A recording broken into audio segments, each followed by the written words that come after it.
and good morning, everyone. It's it's really nice to see many of you are joining uh, from India, as well as we have many participants joining from abroad as well. And it's really we appreciate taking out time over in the weekend to attend this session. It's a very interesting session which we're going to have today with Dr. Kanad Basu, um, and we look forward to a very interactive session here with all of you. So with further ado, I'll just proceed with to start the session. So let me introduce Dr. Kanad Basu. Dr. Kanad Basu received his PhD from the Department of Computer and Information Science and Engineering, University of Florida. His thesis was focused on improving signal observability for post-silicon validation. Post-PhD, Kanad worked in various semiconductor companies like IBM and Synopsys.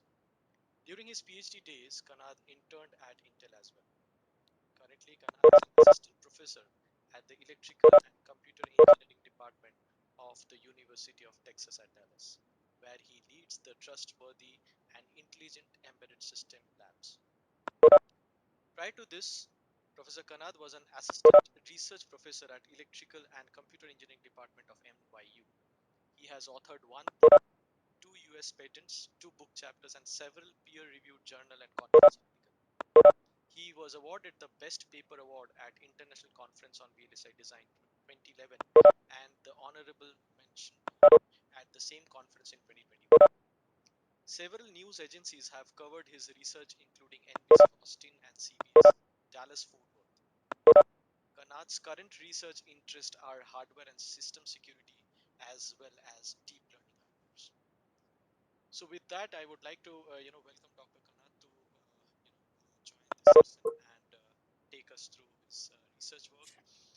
We have more than 125 registration for this Kanad, which is pretty much above average that we see. So we see that there's a lot of interest, and I see people joining in.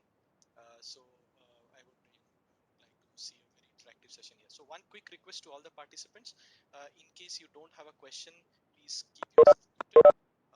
You can type your questions on the chat window. I'm pretty sure Dr. Kanad will have pauses in between to take a few questions to do raise your question during that to have continuity on the flow of Sure. this presentation. Okay. So with that, this session has been also recorded. I hope this is okay with everybody. In case anybody has an issue, they may want to drop, but we would like to record this session for future reference. Thank you very much, Kanad. Dr. Kanad, it's over to you. Thank you. Thank you for the kind introduction, Oyun. Am I audible to everyone? Because I'm seeing a lot of chat messages saying that it's not audible. So, Yes, sir, clear. Sir, you are audible, sir. thank you. Thanks a lot.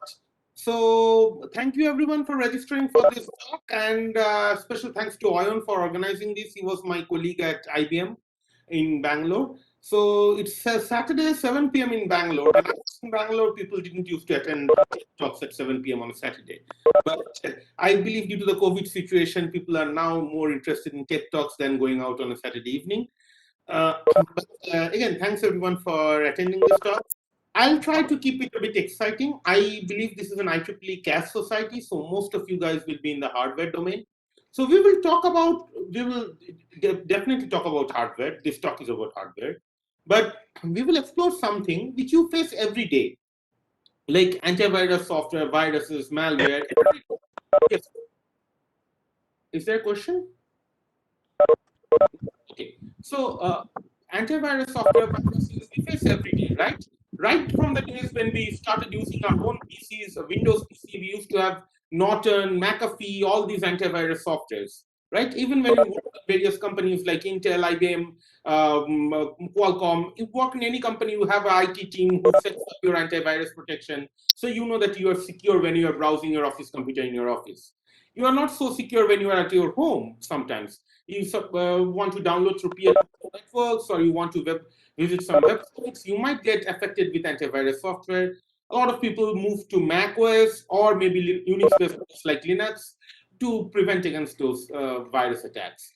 So we will see how hardware, which is the bread and butter for most of you, I believe, and for me as well, how hardware can be used to actually clean our systems against this type of viral attacks, right? So we'll build on a story, and it's Saturday evening, as I told you. So let's tell a story without going too technical. Okay, so okay. So this is the brief overview of my talk. First, let me introduce the talk. Then I will talk about system security. We'll briefly go over hardware security. Again, hardware security is not the main topic of this course, mostly system security. Hardware security comes as a co-effect. So we are going to explain hardware security and then we'll conclude. So the challenge one is system security. So Symantec, a popular antivirus company, there was a security expert who said that antivirus software is dead.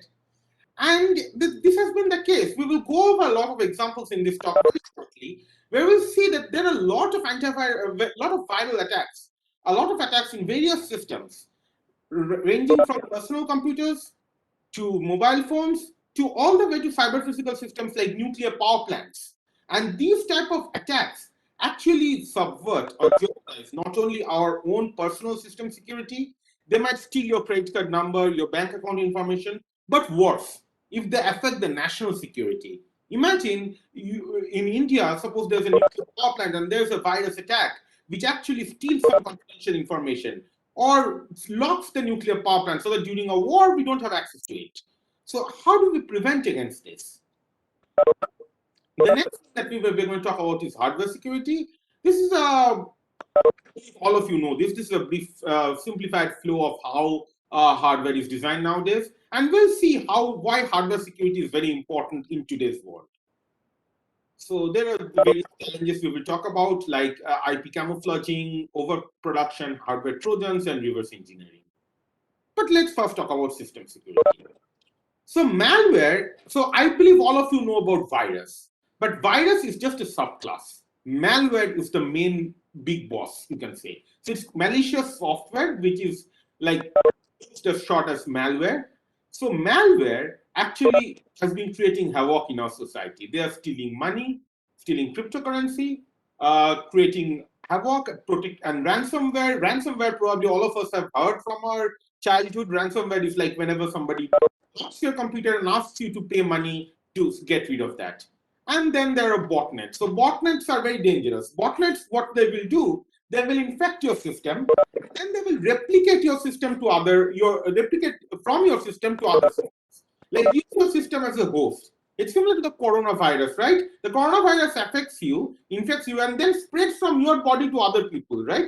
Through air. So the same thing, the botnet will infect your body and will it use your like not body like your computer or your system to actually propagate to other places. One popular example of botnet was the Mirai botnet and Gasguide botnets. These were very strongly affected the country of Colombia in Southern America, and they actually affected a lot of digital video recorders, the DVRs. They infected about 13,000 DVRs a couple of years ago. Let's look at some of the examples of how malware is affecting our day-to-day life. So, University of Utah had to pay almost $500,000 in ransomware attack on its computers. So, University of Utah had some reports, and there was a ransomware attack which told them that they will leak all the students' confidential record, like date of birth and social security number and students' grades and everything. They will leak unless they pay $500,000. So that's what University of Utah had to do. So they're affecting educational institutions. This one just came out very recently, a couple of months ago. Probably you have heard of this. There was a huge pipeline attack from Texas all the way to New Jersey due to some malware. So, sorry, I cannot accept your request to annotate. That will disturb my presentation, Anshul. So anyway, there's a huge oil pipeline that is traveling, and this oil pipeline can actually, there was an attack, and as a result, a lot of the southern states like Alabama, Georgia, Mississippi, South Carolina, they didn't receive a lot of oil. So there was a huge oil lack and oil price just a couple of months back in the US. So again, a school attack, a large Florida school district. This was on April 2nd, so 2 months ago. Was hit by a ransomware attack. The hackers demanded $40 million. So school district means there's in US you have a school district where you have a lot of schools under them, like elementary school, middle school, high school. So all the schools were attacked and all the data were compromised. Then this was a Stuxnet attack. This is a very serious attack that came out, I think, in 2014, in 2010, right? So in 2010, what happened is Iran's nuclear power plant was faced with an attack. So you can imagine this is a very, very serious thing. Suppose India is having a nuclear power plant or something in the army, and that is attacked by some of these adversary countries who we don't have a good relationship with, then this can actually affect the whole national security. It means affecting all of us. So we should be very serious about this. Car attack is a very, very real case. So I'll tell you one incident that happened in 2015. So there were two researchers. These are white hat hackers. So let me first define the term white hat hackers. White hat hackers are hackers who are good guys, who are researchers. Like they want to show the world that this type of attack is possible, this type of attack has happened, and so be careful so that make a defense so that this type of attacks don't happen to regular world. Black hat hackers are those guys who actually launch the attack and take money or subvert other people. So two white hat hackers, they actually what they did an experiment. They were in St. Louis in Missouri. It's a big city in Missouri. So one of them was sitting in an office like what you and me are sitting right now. And one of them was driving on a freeway, on a highway, right? Highway at like 80 miles an hour, driving at 80 miles an hour. And this guy sitting in an office, he could actually control the other guy's brake and accelerator. So imagine you're driving on a highway, say you are in Bangalore, you're driving all the way to Chennai on a highway, and somebody controls your brake and accelerator. And remember, this is not a self-driving car. This was 2015. This is a normal car, the car that you and us we drive. Somebody is unmuted. Can you please noise is coming? So, what I was saying is that if this thing happens to you when you're driving from Bangalore to Chennai, say you're driving at say 80 kilometers an hour or 90 kilometers an hour. Hello?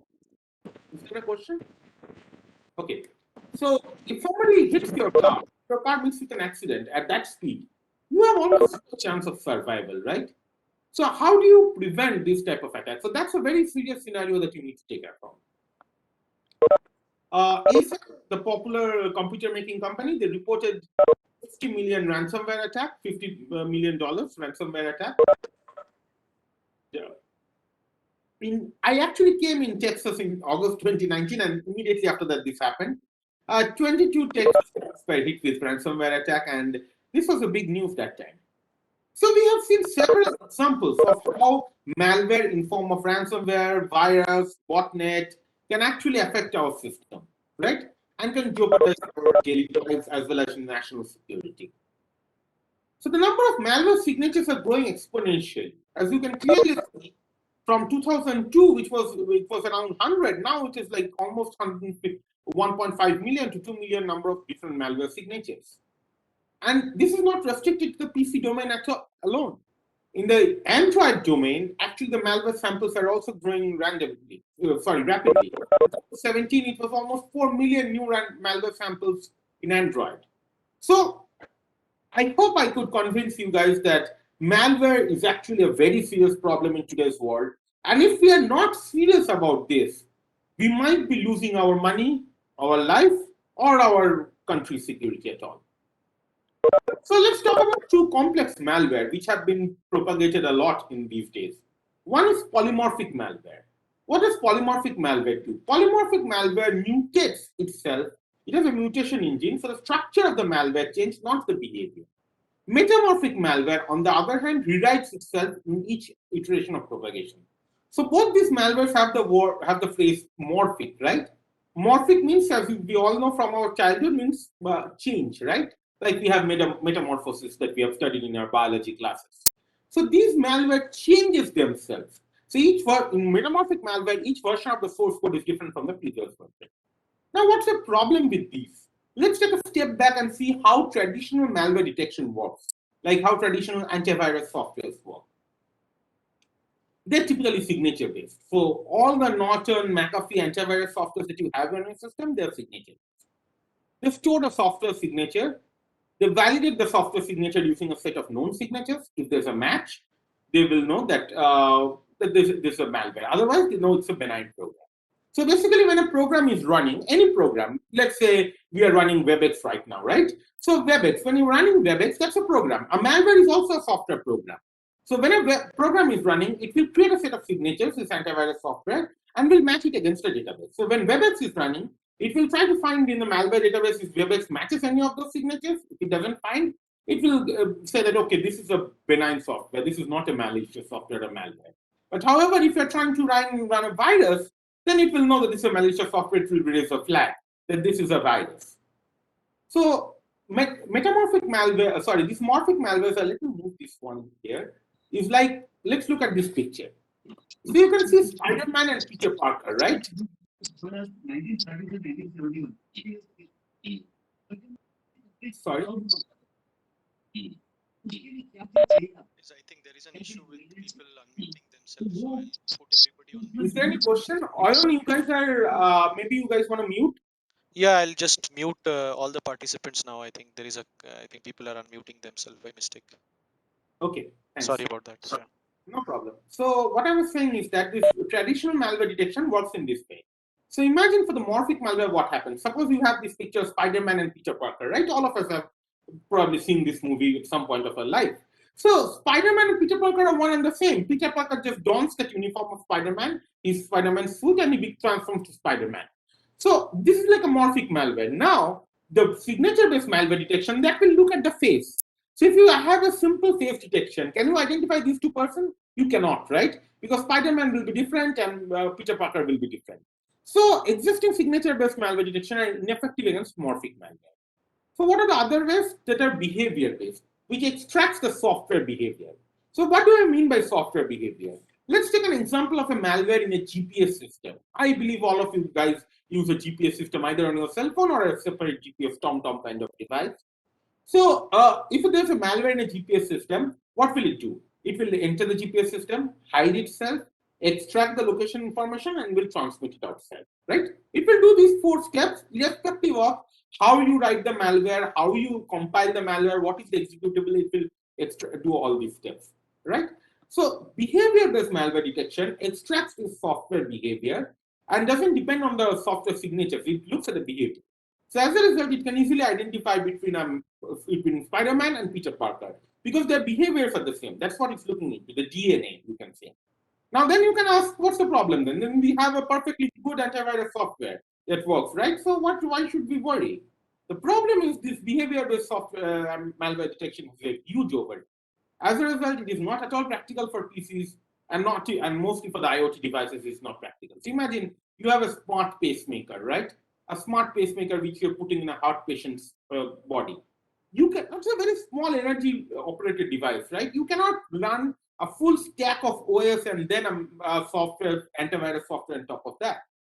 So therefore, behavior-based malware detection doesn't work for regular use. It is typically used for research purposes or for high-end machines. So we have clearly shown what is the problem with existing antivirus software. And in the era when we really need protection, antivirus softwares are not very good. So what's the next step? So researchers tried to think of what else to do. So then people came up with something called antivirus hardware or hardware-based malware detector. So why not use hardware for malware detector? As we all know, any software that is run on a system runs on a hardware, right? So this hardware can actually record some fingerprints of the software being executed. And if it can record those fingerprints, those hardware fingerprints can be actually used to detect a system security. Now, the advantage is antivirus software can be easily subverted because at the end of the day, it's a software. You can change the privilege level, you can escalate its own privilege and do these things. And antivirus hardware, on the other hand, it's very difficult to modify because it's a hardware. You really need to have physical access to break into the device and change the hardware. And once it's fabricated, we all know it's very difficult to do that. But antivirus software is, again, as I told you, it's a software. So you can always change its privilege level and do these things, type of stuff. So the first thing that people came up with is hardware performance counters. So hardware performance counters, let me actually, yeah. So hardware performance counters are dedicated registers found in almost all processors, right? These measure some architectural and microarchitectural events like number of branch misses, number of instructions, number of cycles, number of cache misses, and etc. So people tried to use hardware performance counters, or we will call them HPCs, to detect malware. Since hardware features, as I explained, are more trusted compared to software, they're very difficult to undermine. Also, these hardware performance counters are already there in the system. Like they're typically used for improving system performance and compiler improvement. So they're already there in the system. So you don't really need to introduce any new hardware. So you're not adding any overhead to it.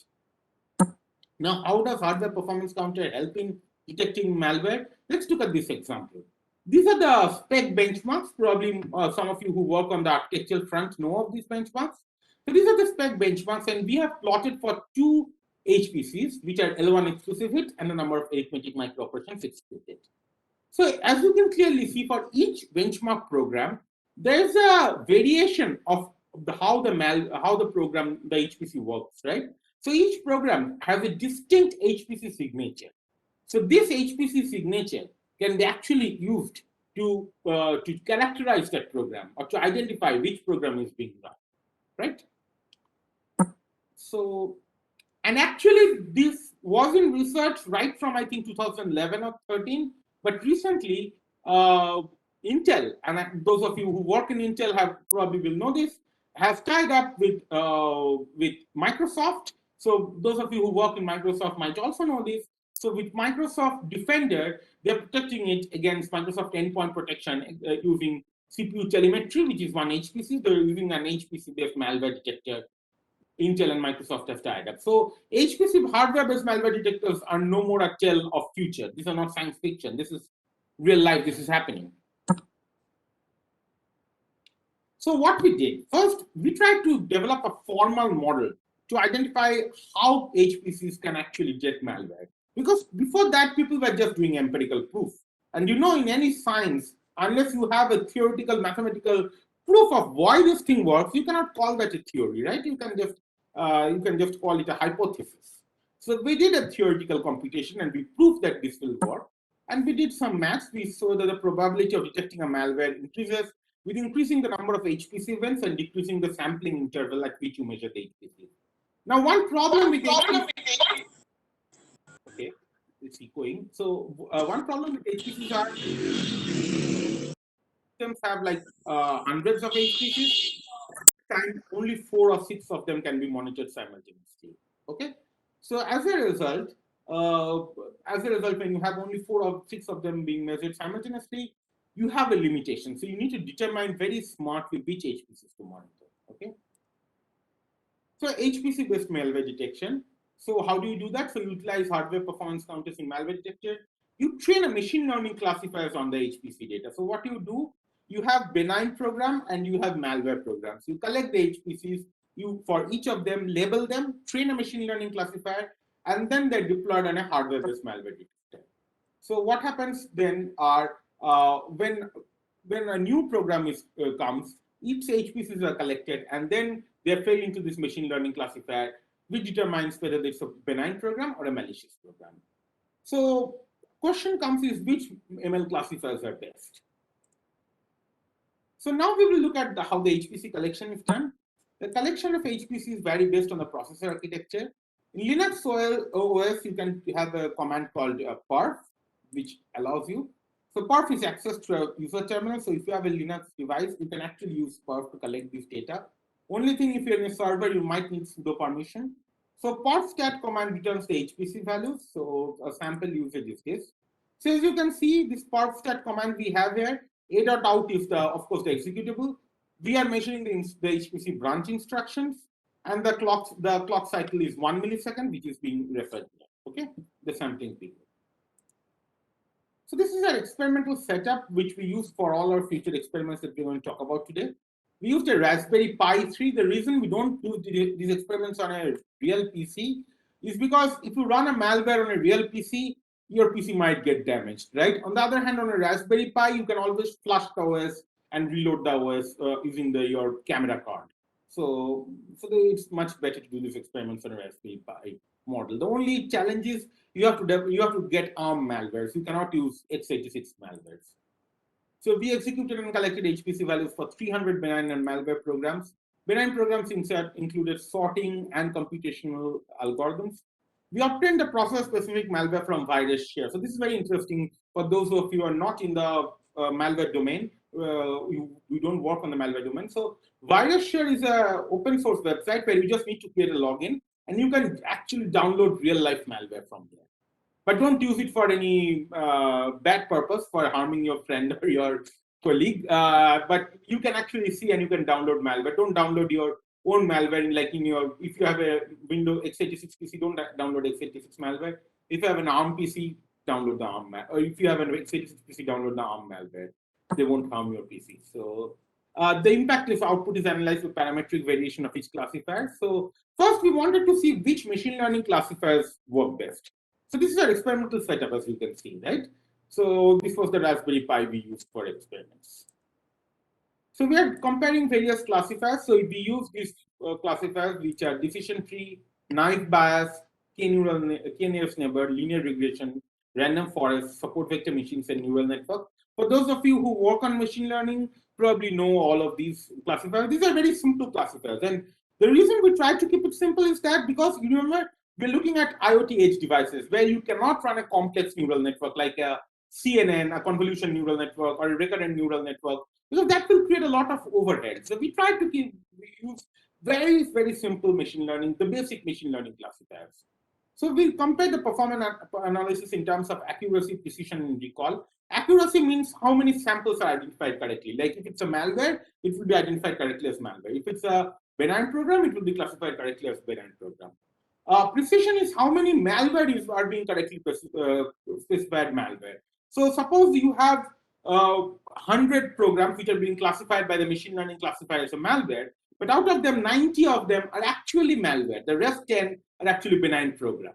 So those will be the precision records, the precision value will be 90. Why do you need that? You really need that to lower the false positive.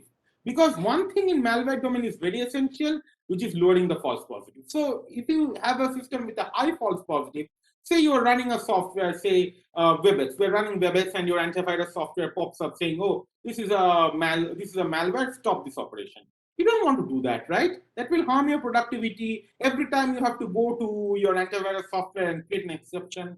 So you don't really want that. So as I explained, precision is very important. So low false positive is very important.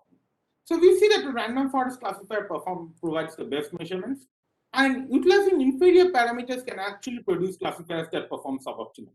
So each of these machine learning classifiers, for example, neural networks, you have the parameters like number of layers, number of nodes in each layer, and so on. Okay, so you have to choose them very carefully. Okay. Dr. Kanad, there is a question. Is it the right time to take, or you want to take it up later? Sure. If there's a question. So, Mr. Alok is asking that machine learning is again software based. Can hardware security be implemented without ML? That's a very good question. That's an excellent question. Who asked that question, Aaron? This Mr. Alok is also part of CAS Hexicom Bangalore. So Oh, hi, Mr. Thanks for that question. That's a very good question. Yes, that actually is one big challenge that machine learning is software. So how do you like accommodate that? Because again, software can be subverted, right?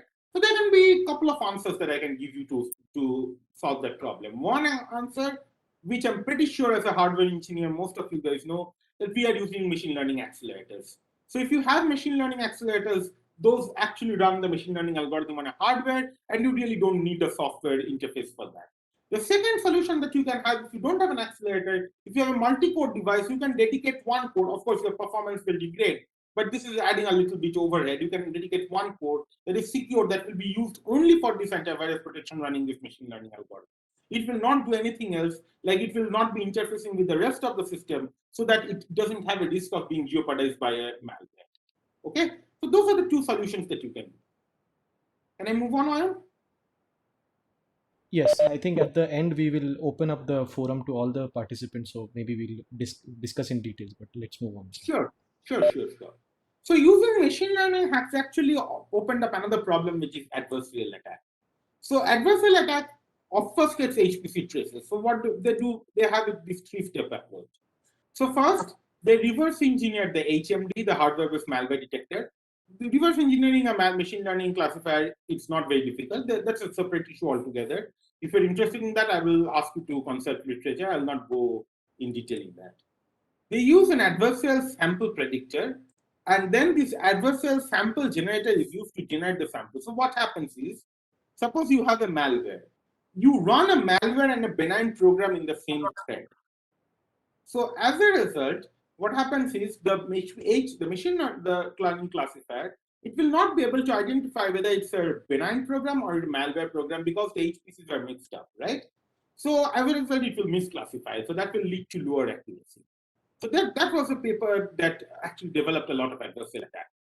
So we have developed a defense against it, which is a moving target defense.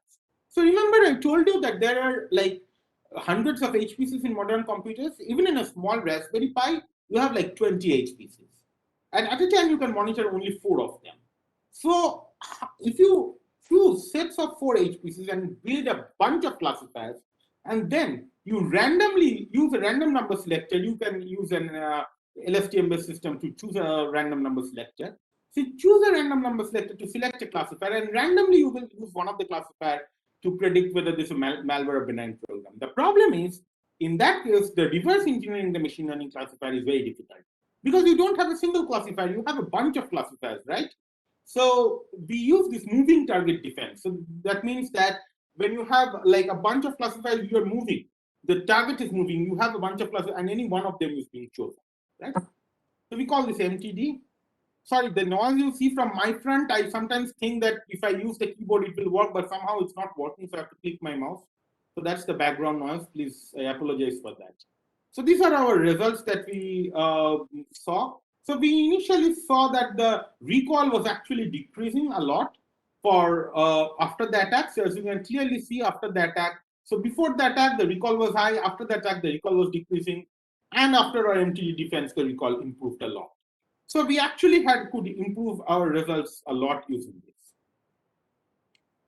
So now we'll go on to how can we use this for automobile safety. So this is what I explained before. This attack that in 2015 happened on a Jeep. It was a Jeep Cherokee. It was a Jeep Cherokee car. This attack happened on a St. Louis. Researchers showed that attack. And as a result, Chrysler had to recall 1.4 million vehicles for the bug fix. So you can clearly understand that costs a huge money to this automobile company, right? So there was this, also this ransomware was developed by McAfee, and McAfee showed them. Again, McAfee didn't attack anyone. McAfee showed them that suppose you are using your car and this thing comes up, and you know that you cannot move your car, right? So what happens in automobile ECUs? So this is, vehicles are plethora of potential attack vectors. So the ECU control units, the electronic control units, that creates a lot of attack vector surface. Then there's an infotainment system, the airbag control unit, the telematics unit, the keyless entry system, the transmission control system, and the tire pressure monitoring system. These are all connected to the internet, and as a result, these create vectors where you can attack. So compromising control unit can engender devastating outcomes. The attackers could cripple the brakes or eavesdrop on the victim. So we developed an attack called the Crankshaft modification attack. So it's an external signal-based parameter modification attack to halt the engine. So the crankshaft works on the engine, right? So the disruptor signal utilized to induce incorrect sensor input to ECU. So what happens? The crankshaft takes a sensor input and actually it can it operates the crankshaft which moves to the ECU.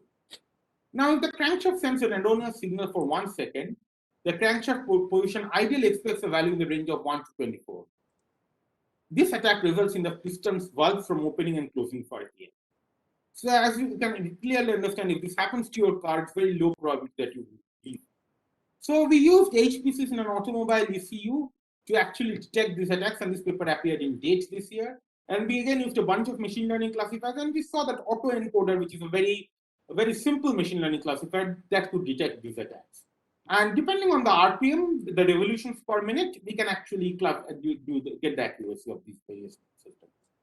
So that's about security, how HPCs can be used to improve security. So now we move on to the next aspect. Can HPCs be used for something else? I believe many of you have in your home children ages 8 to 14, or children ages 6 to 14 or 4 to 14. Children these days use a lot of smart devices, right? Like smartphone, tablets, and all. See, in 2011, the number of children owning their own tablet was in US was very low. It was like less than 1%. Now, almost 40% of the children use their own tablets. And the number of children using a smart device, either a smartphone or tablet in US, has increased to more than 90%. Even the situation is very similar in India, I believe. Like when I was young, we used to play with toys or in the field, but these days children are using tablets or smartphones for playing, and not only for playing, they're being used for educational purposes, right? A lot of children's educational tools are developed on tablets, on YouTube videos where children learn alphabets or words or science or these things. And parents actually encourage children to learn these things. There's nothing wrong in that. That's actually absolutely valid. We should always encourage children to use modern technology. But with every modern technology comes its own perils, right?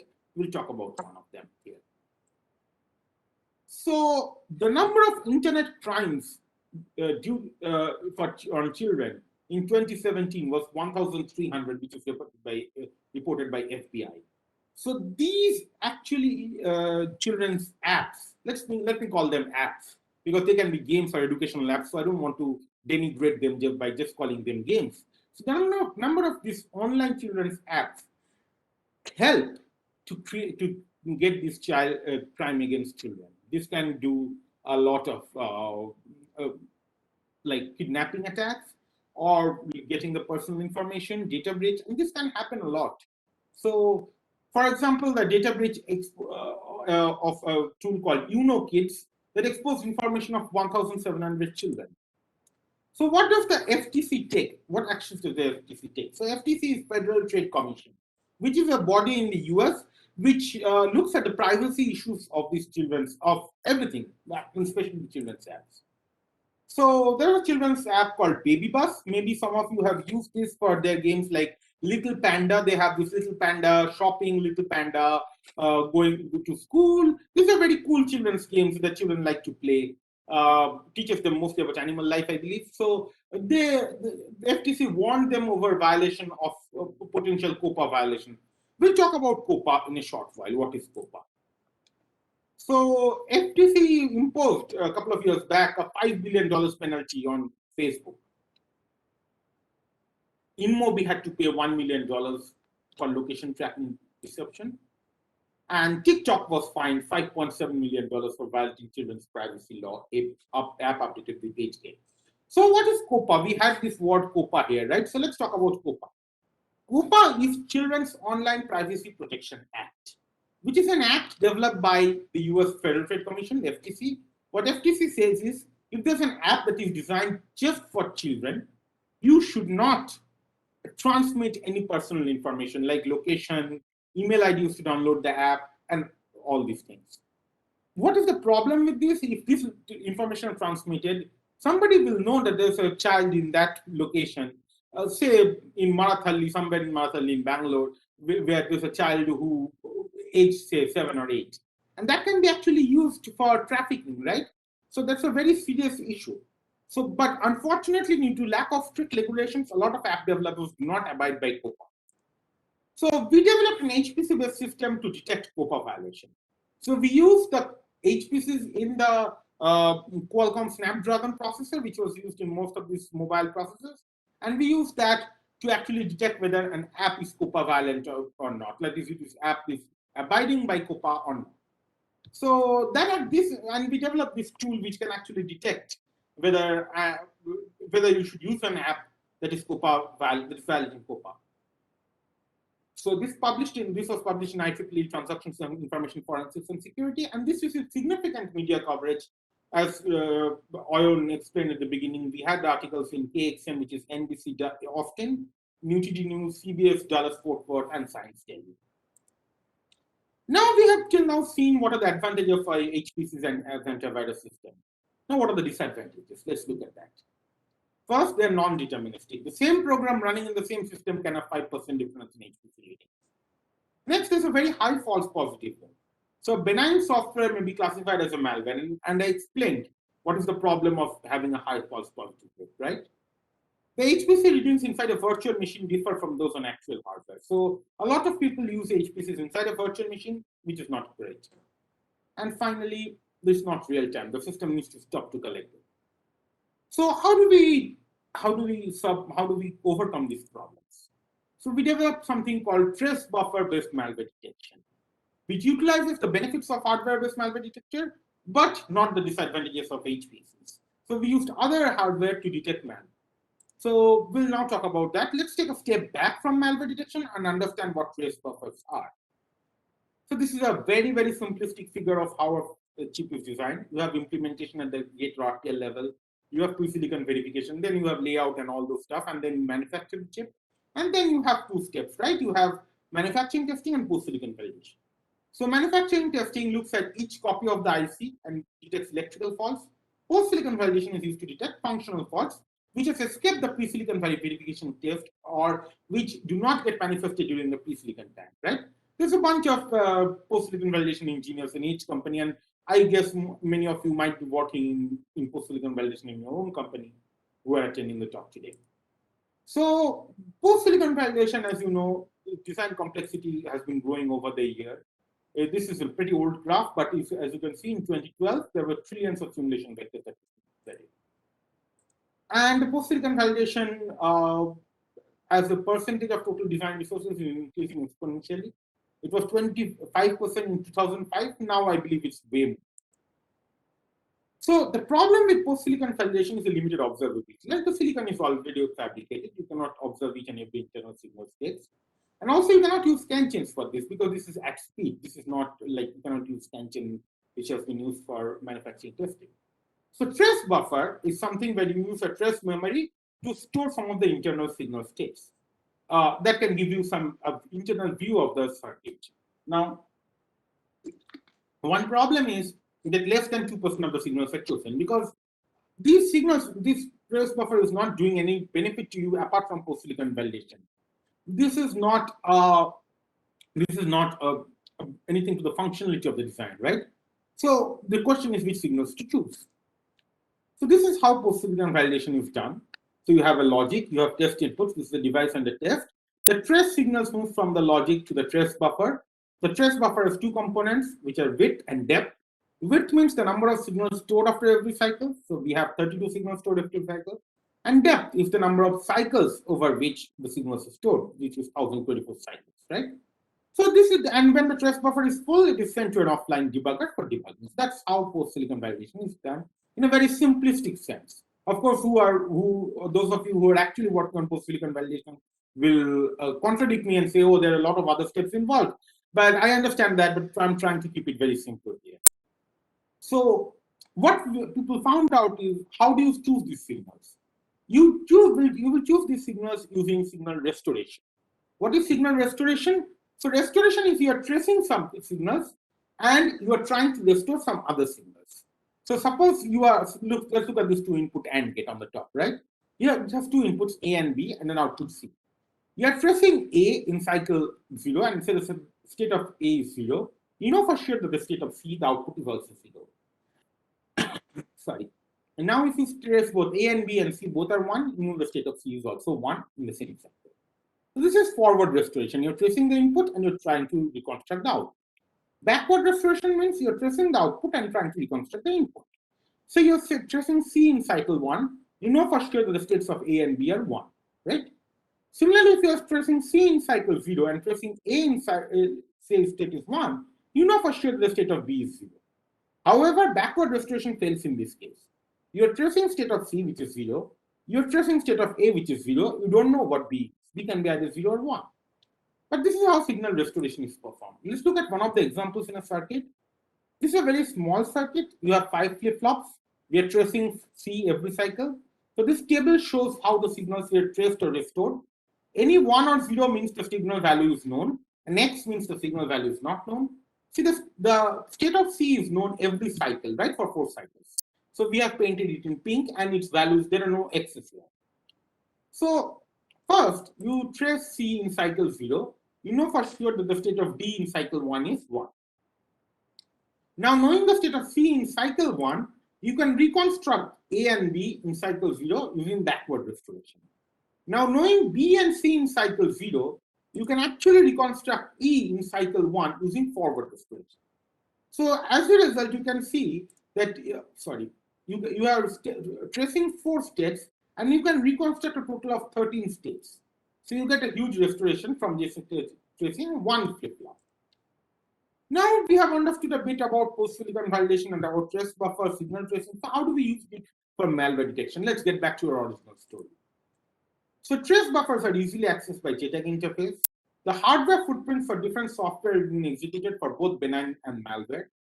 Now you're repurposing the trace buffer. So it has the benefit of hardware-based malware detection. It do not incur any hard performance penalty on other applications. Supports low latency malware detection, as we will shortly see, and this is lower false positive rate compared to HPC-based technique. So if you have a design, you use post-silicon signal selection, you create the benign and malware database and use it to feed your classifier. So we had a paper in DAC a couple of years back, and we had a journal paper this year on the same topic. So we used our experimental setup. We used an OpenSpark platform, which is a Spark processor, and we used a Xilinx Kintex 7 FPGA machine. The experiments were run on actual hardware, not on virtual machine. We used IoT botnet malware from VirusTotal website. So VirusTotal, like VirusShield, is another website which hosts a lot of malware. The advantage is you can use Spark malware also. VirusShield doesn't have any Spark malware, as long as my knowledge is concerned. But VirusTotal, you have to pay. We actually paid these guys to get us the malware. So we downloaded a total of 400 malware samples. So the trace signals are obtained from a 6-set tool, which I developed during my PhD, and we use these 4 machine learning classifiers to design. So as you can see, the malware detection latency is very low. We had like within 500 cycles, we could detect a malware, which is 3 orders of magnitude faster than a software-based malware detector. Of course, an antivirus software runs on an OS and that runs on a hardware, so it takes a lot of time, right? Then the number of false positive is very low. We have like less than 1% false positive, so that is a huge benefit. We used malware family cross variations. If you train on one family of malware, can you detect the other families of malware? And we could get substantially good accuracy. Now, what happens when you increase the trace buffer width, that is the number of signals you are storing every cycle? As you can clearly understand, which is very obvious, the increase of trace buffer width, the malware detection accuracy increases. So the true positive rate increases, the false positive rate reduces, which we can always infer. Because if you are observing more signals, you get a more detailed viewpoint of the internal part of the circuit, right? And when a software is running, it leaves these hardware footprints throughout the circuit. So you can harness more footprints for your malware detection. As a result, you can get a better accuracy in malware detection. It's like similar to if you understand, if you want to discriminate or differentiate between a picture of a cat and a dog, if you have more data points, like how the tails of the cat and the dog are, how the eyes are, how the ears are, how the tongues are, the dog always keeps his tongue outside, the cat probably doesn't. The cat has whiskers, the dog doesn't have whiskers. So if you have all these features within you, then you can detect a cat and the dog very in a better way, right? Same thing for us here. So to summarize for this part, the debug hardware efficient in malware detection. They have low hardware latency, low hardware overhead, and machine learning is used for classifying. So the challenges, which signals to choose for malware detection? Do we use different set of signals for different malware types? As I mentioned at the beginning of the presentation, we have botnets, we have virus, we have ransomware. Should we use different set of signals for each of these? And how to improve the malware machine learning classifier latency, which Mr. Alok's question was, machine learning is a software approach. So how do we, that should not become a bottleneck while we are using this. So now let's talk about hardware security. Till now, we were assuming that the hardware is much more foolproof compared to a software. It's much more difficult to jeopardize the hardware compared to a software. Dr. Kanad, quick time check. We have around 5 more minutes. Yeah, I know. Yeah. We have around how much? 10 minutes? It's we have till 8 p.m. including 5 to 10 minutes of quick Q&A. So if you could wrap in next 5 to 10 minutes, it would be good. Okay, sure. I'm planning to wrap. I thought I had till 8 p.m. for the slides, and then we will have questions. Okay. Okay. So yeah. So hardware security is actually a concern these days, and I know a lot of you might be working in your security teams. which has shown that hardware cannot be trusted as before. So in the 1980s, those of you who used to work before globalization, everything used to be in the same end. Like, for example, IBM used to have their own foundries, their own design houses, own EDA tools, own engineers and everything. Now, nowadays it's a distributed way. Like, for example, Apple has a distributed way of manufacturing their ICs. They outsource their foundry, their fabrication and all this. So what does this create? So this can actually create a lot of issues. One critical issue, which probably you guys as part of commercial industry are not very much aware of or not facing every day, but the defense industry in US faces every day, which is hardware trojans. So these are malicious changes to a design intentionally inserted by an attacker. So suppose you're outsourcing your design to a third-party foundry. So what happens if the foundry modifies the design and creates a small modification which is called hardware Trojan? So suppose this is like a time bomb. Say, let me just give you an example. Suppose Apple gives it to a third-party foundry to manufacture their chip, right? Now somebody puts this hardware Trojan in the Apple IC. So when Apple gets it back to the iPhone, you as a customer using your iPhone and this Trojan, this is like a time bomb. This has a counter which counts till 1 year. And after 1 year, this chip will just stop working. It will just stop. So what happens when the phone doesn't work? You will blame Apple, but it's not Apple's fault. It's the foundry which is malicious, which has inserted the Trojan. So of course, the Trojan is inserted with the intention of being stealthy. The Trojan has two components, trigger and payload. Trigger is the reason that activates the Trojan. Like for example, the 1 year schedule that I told you just now, that's the trigger. And payload is the effect of the Trojan. It is stopping the chip, right? So Trojan detection can be functional, which is stopping the chip, or side channel, which is leaking out sensitive information. And this second part is actually very, very vital for the defense chips. So suppose you have put a chip in one of the US Army or the Indian Army tools or devices, and this has some sensitive information which are being leaked through the Trojan to an adversary.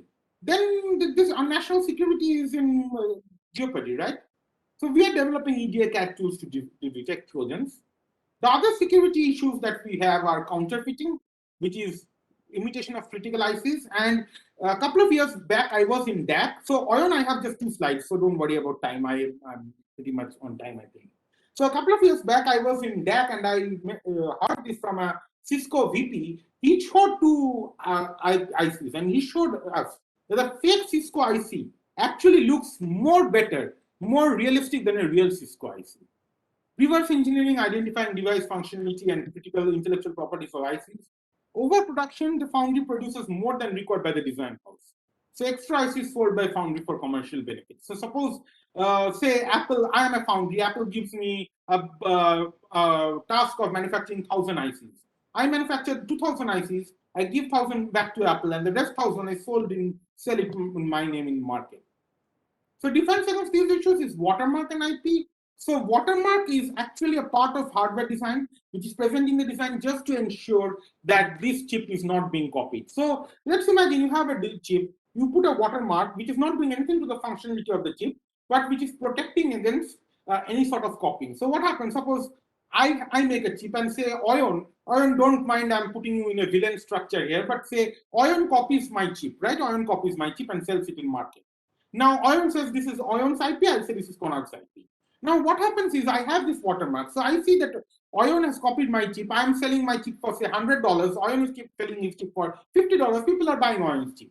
So what I do, I purchase one Oyon's IP. I analyze it. I see that it has the watermark. So watermark, what it will do, when you put a set of inputs, it will give a particular output, which is not supposed to be there. It's just there because the watermark is there.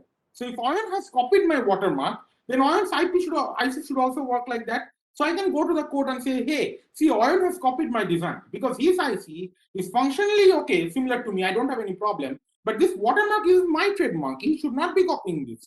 He copied this design. That means he copied my entire design. So therefore, I can sue Oyon.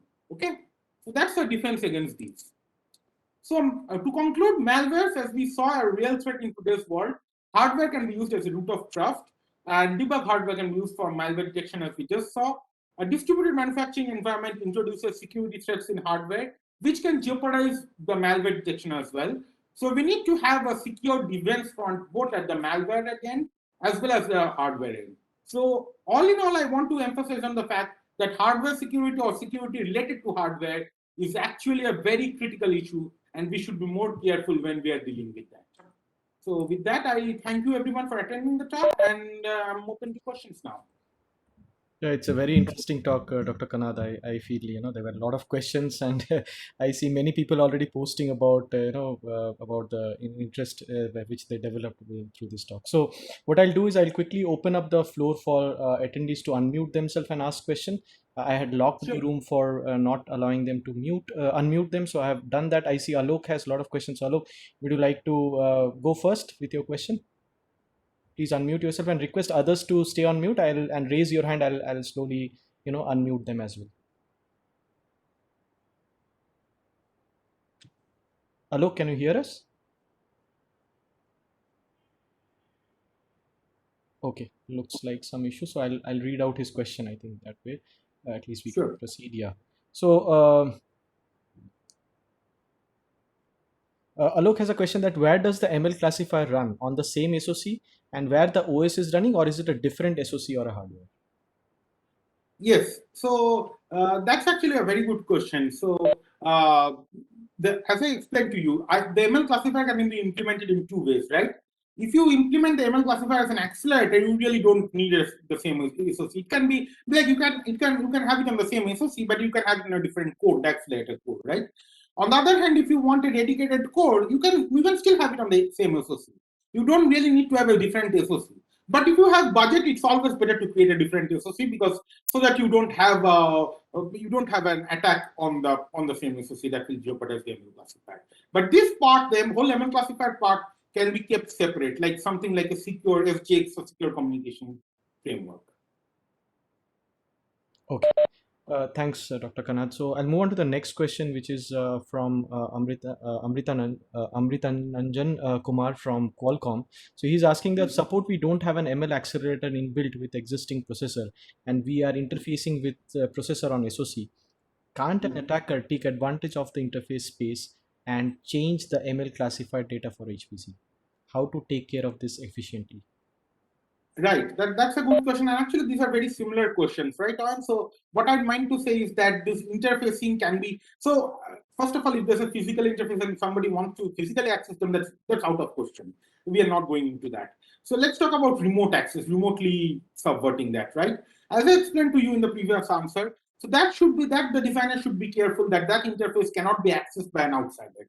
That interface should have a hypervisor mode or something like only a physical access can access that. Nobody without non-physical access or remote access can access that interface. That the designer has to take care of. Okay. Hope that answers his question. So, Kanad, I was also a bit interested on one of your slide, which you were mentioning about using different classifier, especially if you can go back to the slide where you use the you were explaining about the putting malwares on the systems in the car. There I saw that the classifiers performance is is a little different for different classifier, and specific to a given RPM, it is dropping for, I guess, SVM. So any reason for such? Why is there a variation, such a big difference in the classifier accuracy and performance? Sure. Thanks. That's a good question. So you have to first realize that when we are talking about an automotive, it's different from a PC, right? In a PC, you can have multiple real programs, by that I mean like millions of programs that you can run on a PC. Millions of programs, malware you can run on a PC.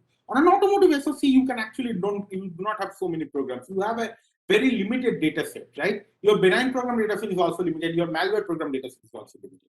As a result, while in a PC, when you use machine learning classifiers for detecting this performance, your performance is much more smoother. In case of automotive, this performance change is very rapid. And depending on the RPM, this internal program works also differently. And if you remember our previous slide, let me just get back to this slide. So this is just used for the crankshaft sensor. So this malware, this is a very particular malware that we are looking at here. We haven't expanded to all different type of malware. Actually, we are working with Ford car company, Ford Research, to develop this, right? So right now, our research is only restricted to crankshaft sensors. As a result, the whole malware attack is on a very limited data set. Hence, this performance is not very smooth, I would say. This is like, as you clearly mentioned, this is like a very zigzag kind of performance. Okay. Does that answer your question? Yes, yes. Kanad. So, Kanad, one more question. Maybe I will take Sure, the sure, liberty to ask you. So, sure. the accuracy is pretty much dependent upon the data set of the malwares, right? I mean, which you're using for training your classifiers, right? Obviously, that's true So, what's the for most. database of are we storing all these malwares when they are detected to some database is maintained so that it used for learning, or how is it done? So, the malware company can maintain the database and create the classifier and then deploy the classifier to the user end, right? The user doesn't need to store all the data sets, right? Yeah, yeah. So What I'm you, trying to, how do you get the training set? I mean, is it that because there are oh, every time yes, go ahead. no, my question is, I mean, the accuracy is very much dependent upon the training data set, and Absolutely. every time you are getting newer kinds of ransomwares and attack there, so how are you, considering that into your classifier modeling, right? So that your accuracy is improved. Right. I think that's a very pertinent question, and what we suggest is that you like say suppose McAfee is doing this, right? So what McAfee can do is McAfee can have this data set where they are maintaining the data set at their end and then update their classifier, and when they see there's a significant update in the classifier rate, they can do an update of the classifier over their update of the classifiers, right? Over their update of machine learning classifiers is very common. So they can do an over-the-air update of your machine learning classifier. So at your user end, you will just deploy the weights. At the end of the day, you are just changing the weights, right? That's right. That's right. Yeah. Answer your question? Yes. Yes, yes, yes. Okay, I see a lot of very good question on. So one person has asked that what is cuckoo search algorithm to be used for this purpose? Can cuckoo search algorithm can be used for this purpose? Sorry, I'm not aware of cuckoo search algorithm. Okay. I really cannot answer this question. Can the person explain what cuckoo search algorithm is? Maybe I see that this is being asked from TCM. If you want to unmute yourself and explain the question a little more.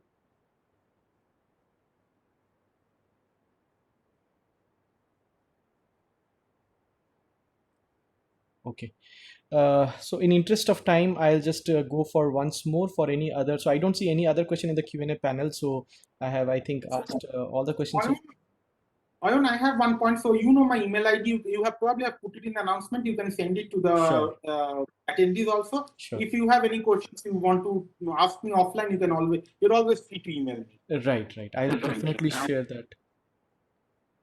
Sorry, is there anybody who's want to raise a question? Okay. So I think this was a very, very, very informative session, and I see a lot of people mentioning about that. And Kanad, while we are wrapping up the talk, right, there are many researchers in this group who are attending it. So, would you like to highlight a couple of open problems which they would go back and would like to work on? Right? Kanad, can I ask one question? Okay, I see Tribeni has Yes, a question. Trivenida, go ahead. Kanad, how are you? Yeah, I'm কেমন good. আছো ভাই? Yeah. I যাই think হোক। that's the question I have to answer. But yeah, I'm good. Thanks for asking. Yeah. তো যাই হোক, আমরা যেটা actually we have the questions is that as we see that particular classifier, so there is the SVM as you have used actually the SVM classifier. So the SVM is linear classifier or non-linear classifier? I don't really remember that. That's a detail you will find in our paper, but I think it was a non-linear, but I don't remember that. Sorry, offhand right now. Okay. So yes, Ayuna, answering your question, what are the open problems? So one thing I can definitely suggest is there are a lot of DFX hardware in a chip, right? A lot of design for test, design for debug, design for verification hardware. Can we use it? Can we use it for detecting malware? Can we repurpose them for detecting malware? That's, I think, one open question that we can definitely answer. We have just tried with HPCs and trace buffers, but I'm pretty sure there are a lot of them. For example, scan chains occupy almost 20 to 25% by area. But of course, they are not at speed. But can you use them for detecting malware? That's one of the biggest questions I think what people can explore. I think there was one more question from the chat. Is the same malware detecting again, it will move automatically, or again we have to go through the process? So, Dr. Shalafri, we are not removing any malware, right? So we are not. This is not. We're not taking any action. We're doing detection. So right now, our research is only restricted to detection. What you want to do after detection, that's up to you. If you want to remove that, you can remove that. Okay. So Kanad, one more question we missed from the chat window was, we still need software-based antivirus. We will still need software-based antivirus, or this adds more overhead? Buffer memory adds hardware overhead, or what do you see? Where do you see the malware detection and prevention going forward? So yeah, I see Vivekananda asked that question. Thanks, Vivekananda. That's a good question. So as I explained, our hardware-based systems do not add more overhead because they use these internal the hardware performance counter and trace buffers which are already there in the hardware. So this buffer memory that you are saying, the trace buffer is already there in the chip. If they're not there, we're not suggesting to add that. We're using existing hardware. So our whole research idea is, don't add new hardware, use whatever is existing and use that for malware detection, because they're not being used at the user end. The trace buffer is not being used at user end. So why keep it just silent, use it for malware detection? Now, to answer your first question, do we still need software-based antivirus? Unfortunately, till now, yes, and that actually leads to Oyon's first question, that what is the open research challenge? The open research challenge is still now hardware-based malware detector has very high false positive rate. So the one that I showed till in trace buffer, that is 1%. Now 1% is also very high if you compare in software domain. They have typically false positive rates in the rate of 0.1 to 0.2%. So how can we reduce that false positive rates? That's one of the biggest challenges. So in interest of time, we'll cut short all the other discussion here. So sorry about that, but I'm pretty sure we'll be sharing the email ID of Dr. Kanad Basu to all of you, and you can write your question directly to him and have more discussion. But Dr. Kanad, it was a very, very interesting session. I would like to thank you for taking out time. And I was just reaching out to Dr. Kanad a few weeks back, and I was telling him that we would like to have some of the talks coming from researchers who are working on cutting edge problems, right? And this is one of that where I see that there is a huge focus on the research area. I'm pretty sure this talk would help a lot of students, researchers, and faculty to take it forward, and it will motivate them to look into this subject and come up with very good quality research.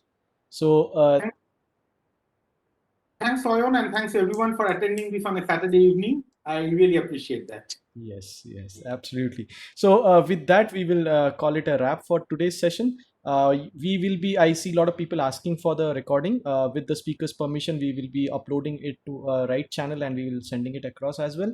So please stay tuned. We will be sending out more communication to all the registered folks. So thanks again for all the participants who joined today, and we look. Please stay tuned. I think there are many such talks coming in line in next couple of months. We have very good line of speaker coming in, so we hope to have a very, very good interactive, informative, and sessions with all these good speakers. Thank you very much. Have a good evening. Thanks, Dr. Kanad. Good night, Thank you. everyone. Thank you, Anna.